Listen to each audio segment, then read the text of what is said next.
1, Part 2, Part 3, and Part 4. Now look at Part 1. Part 1. You will hear a student and an advisor talking about facilities at a college. First, you have some time to look at questions 1 to 5.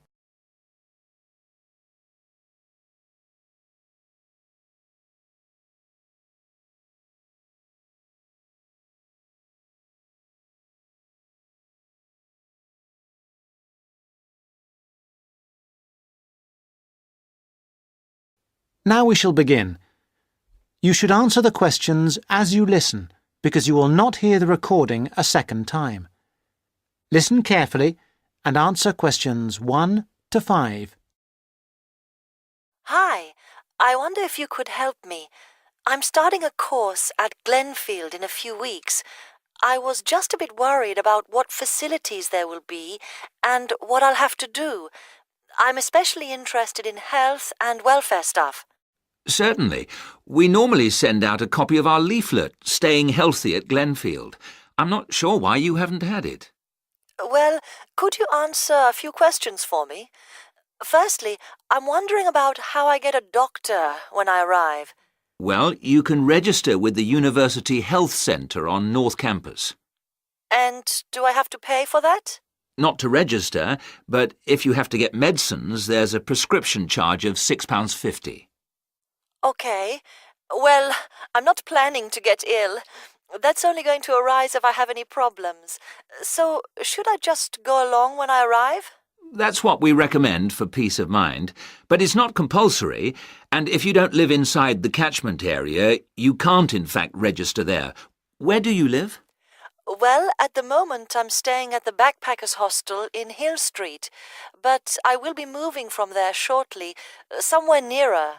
Well, there's a map at the centre which shows you the area that the university practice can accept people from. It's what we call the yellow zone.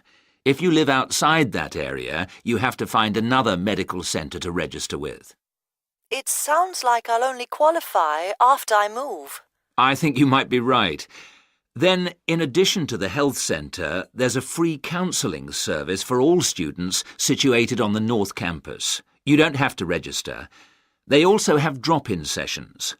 I say it's free, but that's only for up to 8 sessions. Beyond that, they normally refer people elsewhere. Sounds serious. Well, it's not just for big problems. People go there for advice on housing, workload, whatever, really. They can even arrange financial help. Is it confidential? Absolutely.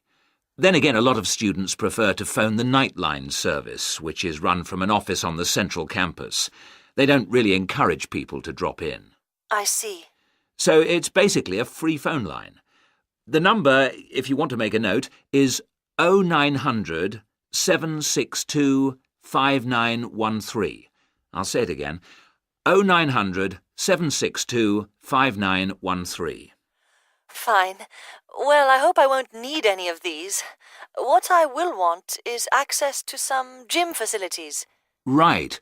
Well, you'll find those on the South Campus in the Sports Centre. It's great, but it's not free. You have to present your student card and pay a fee of £22 to get a pass. But that will last you for the whole year. Before you hear the rest of the conversation, you have some time to look at questions 6 to 10.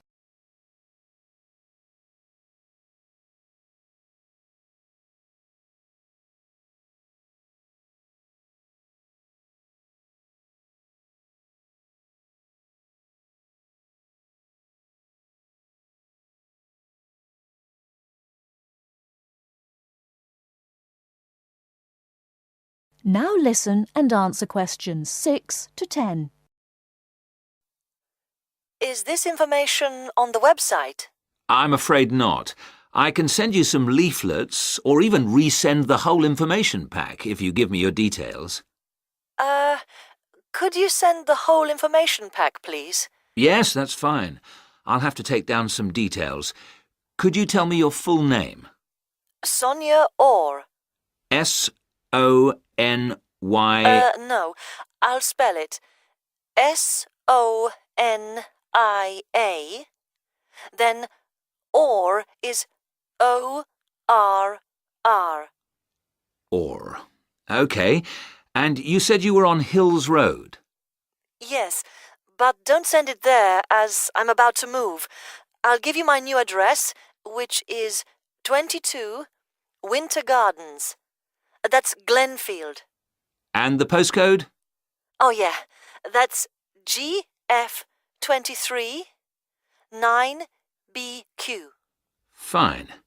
Now, we're doing a bit of data collection about who uses our services at the moment.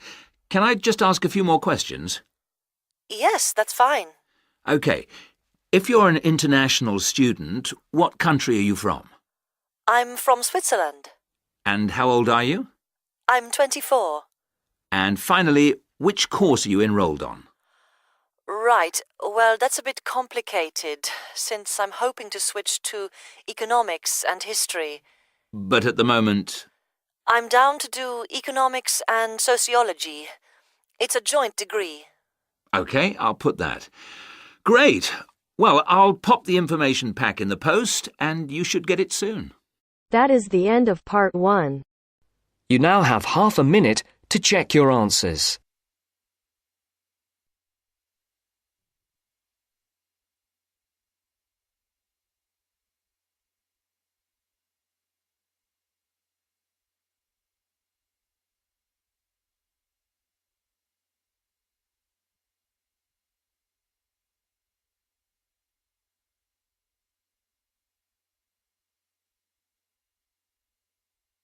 Now turns to part 2. Part 2. You will hear a tour guide welcoming a group of visitors to the British Library and telling them about the library and what they will see there. First, you have some time to look at questions 11 to 15.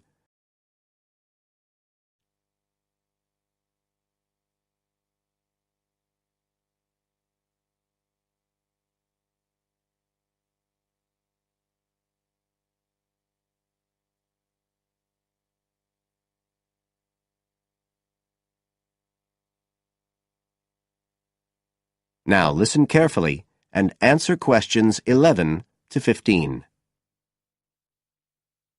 Good afternoon, ladies and gentlemen, and welcome to your very own tour of the British Library on this lovely afternoon. My name is Tony Walters, and I'm your guide for today. Could I please see your tickets for the guided tour? I'd also like to remind you that any tickets bought today do not include a visit to the reading rooms. I'm afraid we don't do visits on Fridays, or any weekday during working hours, so as not to disturb the readers. But if you do want to see those rooms, the only day there are tours is on Sundays. So, I don't want anyone to be disappointed about that today. OK? Thank you. Right, we'll start with a brief introduction. As many of you know, this is the United Kingdom's National Library, and you can see that this is a magnificent modern building. It was first designed by Sir Colin St. John Wilson in 1977, and inaugurated by Her Majesty the Queen more than 20 years later in 1998. As you can see, the size is immense, and the basements alone have 300 kilometres of shelving, and that's enough to hold about 12 million books. The total floor space here is 100,000 square metres, and, as I'll show you, the library houses a huge range of facilities and exhibition spaces. And it has 1,000 staff members based here in the building. So, you can appreciate the scale of our operation. In fact, this was the biggest publicly funded building constructed in the United Kingdom last century. It is still funded by the government as a national institution, of course, and it houses one of the most important collections in the world. The different items come from every continent and span almost 3,000 years. The library isn't a public library, though. You can't just come in and join and borrow any of the books. Access to the collections is limited to those involved in carrying out research. So it's really a huge reference library for that purpose. and anyone who wants to consult any materials that are kept here can formally apply to use the library reading rooms. You now have some time to look at questions 16 to 20.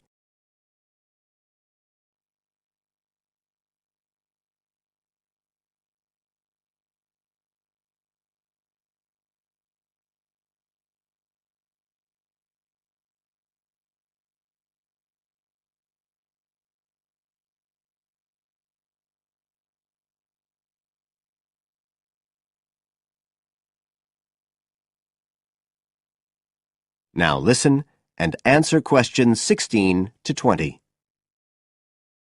Right. Well, here we are, standing at the meeting point on the lower ground floor, just to the right of the main entrance. I've given you all a plan of the building so that we can orientate ourselves and get an idea of where we'll be going. Now, outside the main entrance, you'll see the wide piazza with the stunning sculpture of Newton. The sculptor was Paolozzi, but it's based on the famous image by William Blake, and it's definitely worth a closer look. On the other side of the piazza from the statue is the conference centre, which is used for all kinds of international conventions. We'll take a quick look inside at the end of our tour. Looking ahead of us now, you'll see that we're standing opposite the staircase down to the basement, where you'll find the cloakroom, and to the left of that, we have the information desk, where you can find out about any current exhibitions, the times of the tours, and anything you need to know, if you don't have a tour guide. As you can see, on this lower ground floor, we also have a bookshop. That's the area over to the left of the main entrance. You'll be free to browse there when we get back to the ground floor. Now, opposite the main entrance on this floor, we have the open stairs leading up to the upper ground floor. And at the top of them, in the middle of the upper ground floor, you can see a kind of glass-sided tower that rises all the way up through the ceiling and up to the first floor.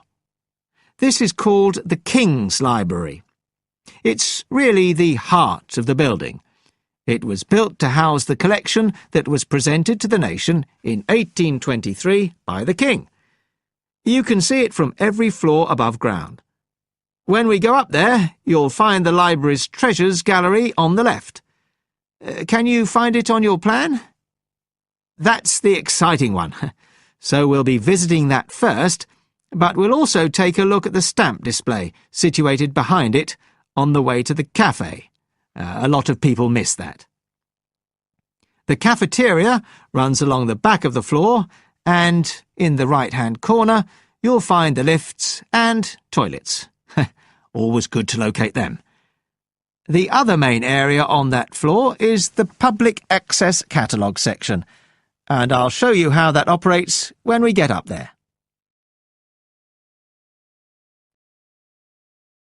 That is the end of part 2. You now have half a minute to check your answers.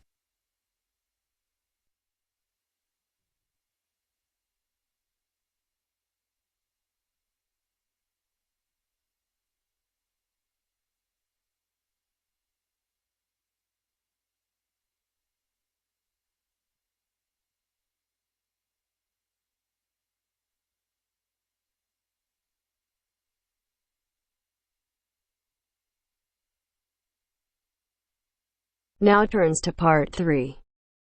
Part 3. You will hear two students discussing the subject of rock art. First, you have some time to look at questions 21 to 27.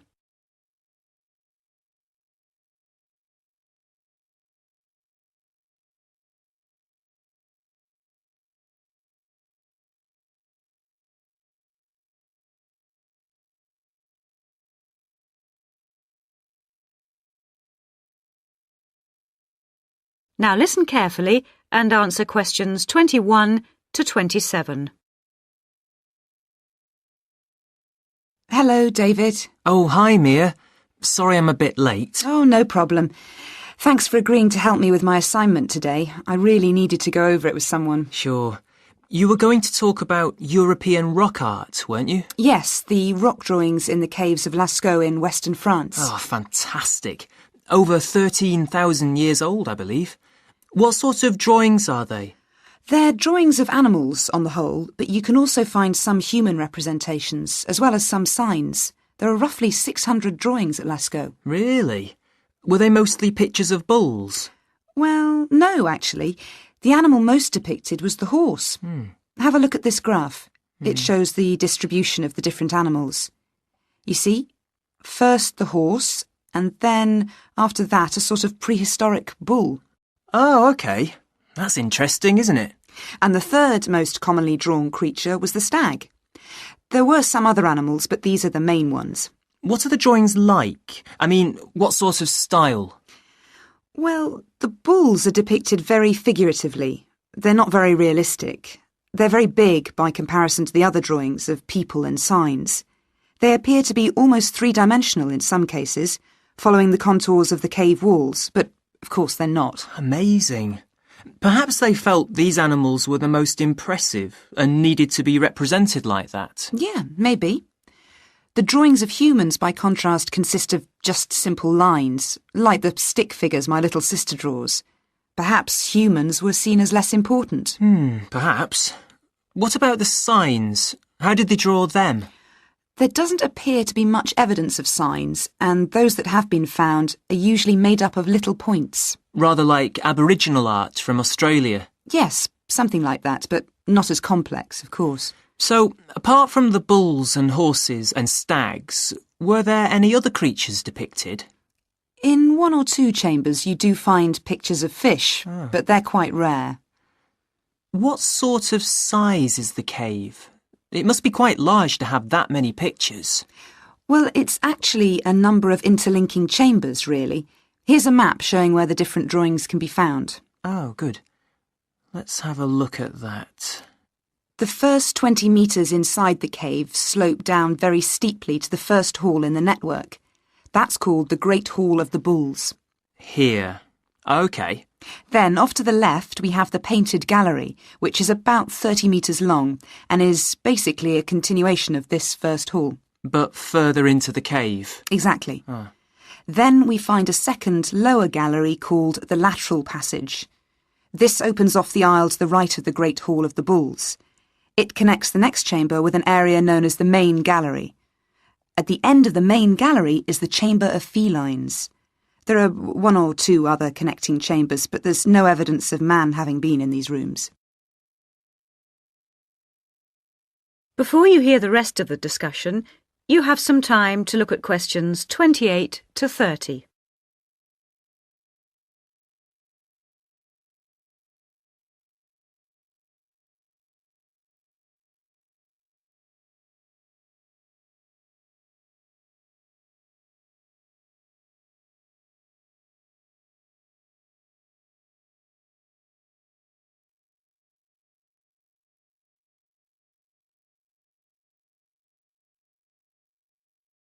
Now listen and answer questions 28 to 30. Is the cave open to the public today? Well, no, because after the initial discovery in 1940, it was opened and literally millions of people came through to see the drawings. Then, in the 50s, the experts started to worry about the damage being done to the drawings, and the government finally closed the Lascaux cave in 1963. Is that so? It wasn't really the tourists that were doing the harm, but the fact that after thousands of years the cave was suddenly open to the atmosphere, and so bacteria and fungi started to destroy the pictures. You need a special permit to enter the cave now, and very few people can get that, unless they're scientists or have some official status. It's a shame, but I can see that they had to do something to protect the cave. So that means you can no longer see this rock art? Well, not exactly. What they've done is recreate the drawings in a man-made cave, which you can visit. Oh, brilliant. Yeah, the authorities decided to reproduce the two best sections of the site, so they've created a life-size copy of the Hall of the Bulls and of the Painted Gallery. It's just a cement shell, which corresponds in shape to the interior of the original. So now you can visit the caves without actually harming any of the 13,000-year-old paintings.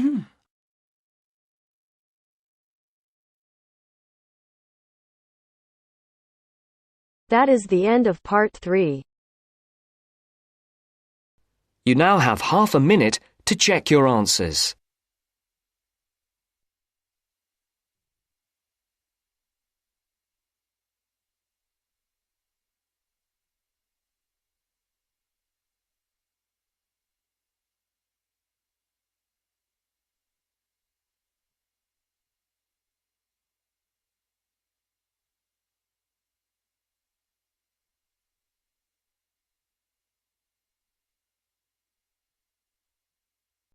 Now turns to part 4. Part 4. You will hear a lecturer talking about the process of fossilization. First, you have some time to look at questions 31 to 40.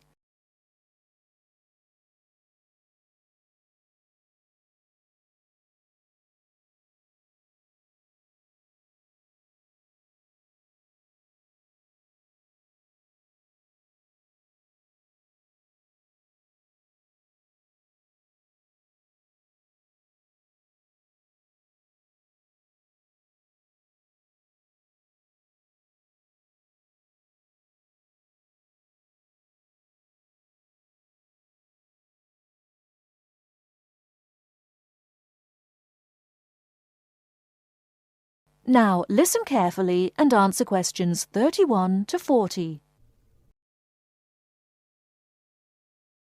The foremost exhibition in any great natural history museum is almost invariably a skeleton of a large dinosaur, often the famous Tyrannosaurus rex, or T-Rex as it's usually known. Thus, one would think that these skeletons are plentiful, one for each museum, and more to spare in the basement. Well, here's an interesting fact. Almost every one of those T-Rex skeletons are just copies of the original fossils, and we only have 20 sets of these in the whole world. And the most complete is still missing 1/5 of its bones, and the rest are missing a lot more. And given that these dinosaurs once numbered in the thousands and existed on this earth for perhaps 3 million years, you can realize an obvious fact. Fossilization is actually an extremely rare occurrence. Fossilization can only occur when, after an animal dies, it is buried in soft mud or silt relatively quickly before the body completely rots or is torn to pieces by scavengers. Given this fact, the overwhelming majority of fossils are in marine sediment, where former marine life sank to the sea bottom, where sediment was being continually deposited. This means that we have a fairly good idea of the life in Earth's ancient oceans, but a much sketchier view of the land-based life forms. Fossilization on land needs water and mud, meaning that it is most often near ancient river sites and lakes. But it is still so rare that there are, in fact, large stretches of geological time about which we don't quite know what was happening at all. So, given that fossilization is so rare, the natural question is, what can increase its odds? Well, fossilization mostly occurs with organisms which meet 3 basic criteria. 1, they must have hard body parts, for example, shells, plates, bones, and teeth.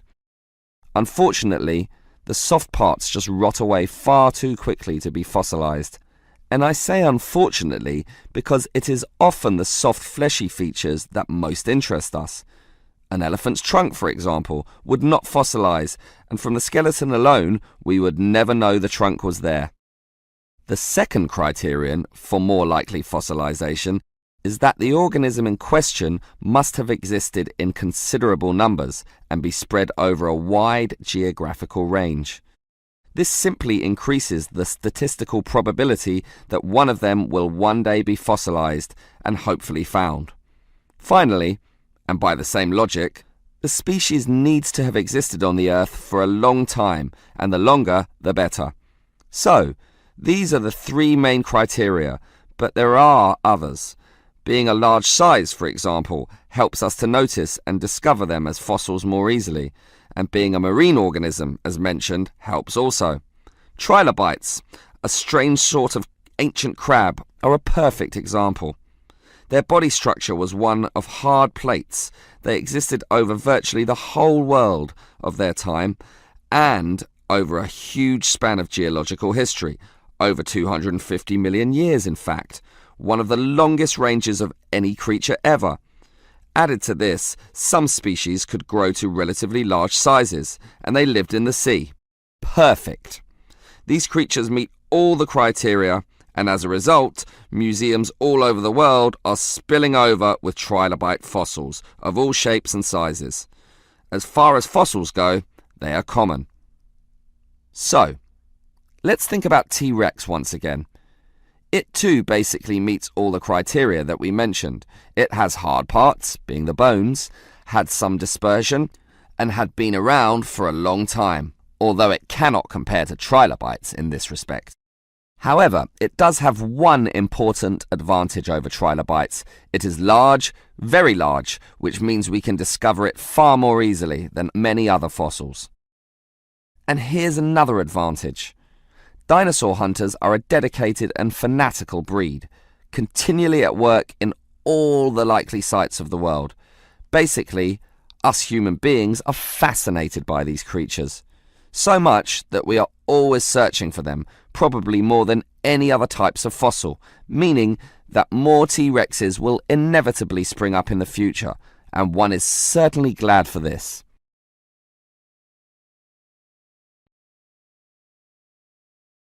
That is the end of part 1.